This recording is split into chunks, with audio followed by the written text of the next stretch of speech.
Wow, that took some doing, even with Mommy here. I'm glad she was here because it was easier for me to get it off, but to get it back on, because I'm messing with this one here because it's so high up off the floor because of the threshold and all that. It was good that she was here, so that we put that in, and then I had to tilt the door up, and see how I tilted it up. That's just my nail puller, and I didn't want to have that end into the floor. You know, if I didn't have my mat, my knee pad here, I could have put my putty knife down first underneath that, and I've done that before on floors to not scratch them, and then I could push this in or out, whatever, to line up. And I finally got the bottom one lined up, so I did that one first, and then we jostled it around a little bit, pushed it in just a hair further to kind of cock this over to get it up there nice and snug before I tighten that one up. Man, that was pretty tricky. Okay, so now I haven't pulled this out yet. It should hang fine. It should hang fine now.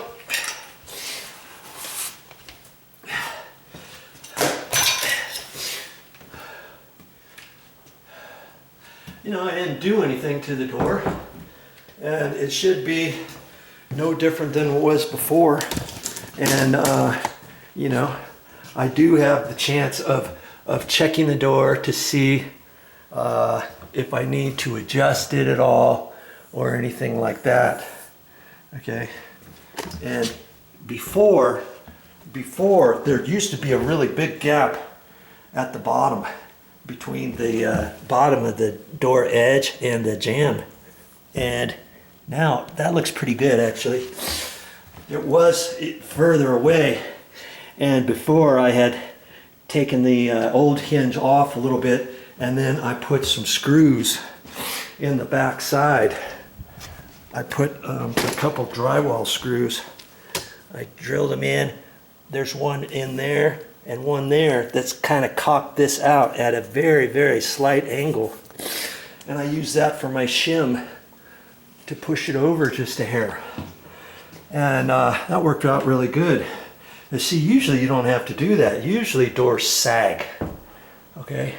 And so I'm gonna have to decide on this whether or not I wanna move this over just a hair, and I think I might before I put the doorknobs in and all that. See how big this gap is?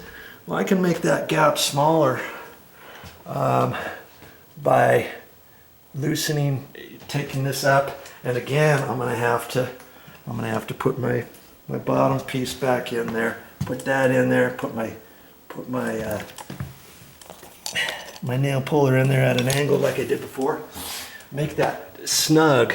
Then I can take this hinge, undo these screws, pull it out, put a drywall screw right there and right there, screw it into the wood, you know, pre-drill it, screw it in, let it stick out, maybe about a 1/16 is all, and then flop this back, screw it in, and that will take this hinge and tilt it out just a little bit, and it will lessen the gap over here. And isn't that funny? Most solid core doors are going to sag. They're going to be sagging. And see, this one I know is not sagging, but I want to make it lower because, see, there's not much room up at the top. See over here you got more, you got about an 1/8 or 3/16. Here you got a 1/16 or so. And you got this big gap here. Well, I didn't install this door from years ago. Somebody else did. And I know I can make it a little bit better. And so I'm going to work on that. I'm going to work on that and flop that over. And, you know, I'll do that and screw it back in. Close the door, see what it's like. And then if I need to go over further, I'll unscrew the drywall screws just a hair. I'll use 1 1/4 drywall screws, you know, in a different hole, like right in here somewhere, see?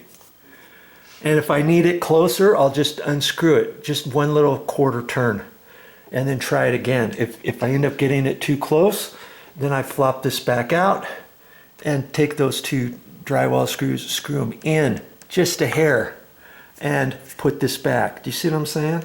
And you can use those as shims. I used to do it.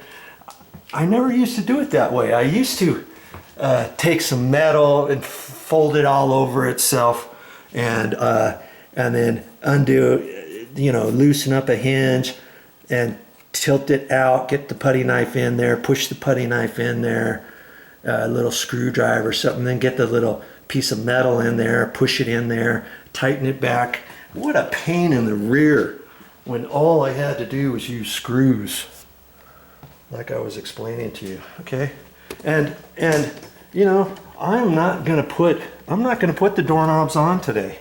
I'm gonna let this dry and cure an extra day.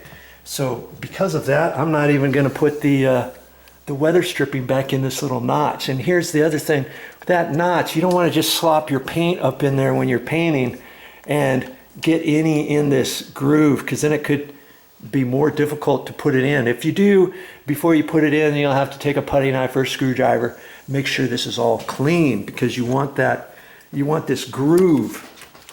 See this groove piece right here. You want that to push in there, see? This little bit gets pushed in this notch, all right? I could do that today if I wanted. It's not gonna really hurt anything, but I'm probably gonna save that till later too, because then I won't be able to keep the door closed like tonight in the garage. I'll just leave the door closed like that, you know? And if I want to keep it closed all the way, I can put a couple screwdrivers underneath there or something like that, whatever. But if I put the weather stripping on, it's going to sit there like this. Either way. All right, so now that I got the hinges in there, I can do my thing. I can adjust this, and then if I really think the bottom is too close, you see there, I mean, that's pretty good. I wouldn't want it any closer than that. And because when you repaint, you put a little bit more thickness on your edge of your door, on the edge of your door jamb. I mean, we're talking millimeters, you know.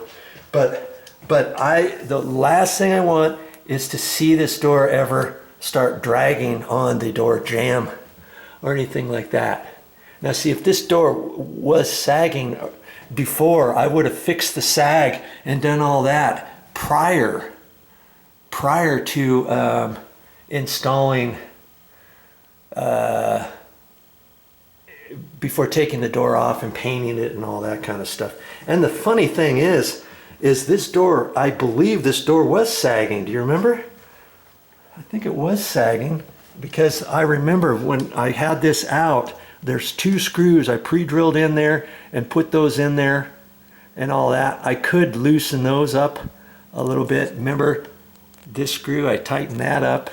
I tightened this up just a hair. That could have made this jamb here push in that way just a hair, because I remember it wasn't that big of a gap when we moved in here. When I was fixing all the other doors and stuff, I remember doing all the stuff that I'm going to do now. I did the very opposite to suck this door over. Okay, isn't that funny? Now I got to loosen things up, but I'll tweak it. I'll do whatever I got to do over there and make it look better. Okay, just remember what it looks like here. My next clip, I'll show you what this gap looks like when I'm done. Stick around. Okay, I was slightly incorrect telling you the next video clip you're going to see the right gap that I want, but I wanted to show you this. See, my hinge screws are going to go boom, boom, boom, boom. So then I put a 1.25 inch sheetrock screw right here. Okay, fairly close to the edge, not too close to split it. And by the way, I pre-drilled those holes because you don't want to just ram it in and then have this split. That's the last thing you want to do, because this is only 3/4 of an inch thick, and lots of times it's pine. Okay, and see, I'm just gonna make it snug to the wood, and that gives me about a 1/16. And then when I flop this back, when I screw that in, it's gonna tilt it out, you see? And as a matter of fact, you see when I push this back in, I don't want to just, it's sagged, and I even have my metal nail paw in there. I'm gonna have to tap that over further because I want this pulled over further. Don't kid yourself and go back and forth and think, oh, I'll just ram my other screws in there. You know, you start doing that and you're gonna strip out that, you're gonna make the hole bigger, and maybe now you're relying on the screw to drag this whole heavy door all the way over a 1/16 of an inch or an 1/8 of an inch, see? You don't want to do that. I mean, I guess I could take I wouldn't even want to do that. I was going to say, I could take a 2-inch screw, drywall screw, ram it in there into the wood behind, and then suck it over that way. After I get one over, then put the other 3 screws in, take that big one out, and do it that way. And then the hole won't be any bigger for the screw. But I don't like doing it like that. I like to tilt the door up where it's supposed to be, because this door is heavy, and to get it drug over that far, you've got a lot of pressure on those screw holes, because when I get done, the only thing that's going to hold this heavy door in place are these 4 screws, and those screws aren't very long. As a matter of fact, I mean, they never are. You see, they're only that long. And what I could do later, when I get all done with this door, I could take a screw, one screw out down here at the bottom, go to the store and maybe get a 2-inch, a couple 2-inch long screws. Then when I come back here, after everything's done, take out 2 screws here. Or I could do it to all 4 if I wanted, but take a couple out and drill, pre-drill all the way. I'd have to flop this out again, pre-drill all the way, and then put the longer screws in there. That way the screws not only going into the 3/4 inch, it's going through the gap where you have shims before your 2x6, and then will go into your 2x6, and that'll hold this, because if anything, usually for heavy doors like that, they always sag. Once I get this fixed, I don't think it's gonna sag, because this opening is 17 years old now, and once I get it fixed, chances are it's not gonna sag anymore. But the first few years after installing something this heavy, it's gonna sag. It always sags, and it's for lots of different reasons. Okay, but all right, so there's my little shims, and I'm gonna shove this all back together, get it tightened up with these little screws, and I'll show you what it looks like in a minute.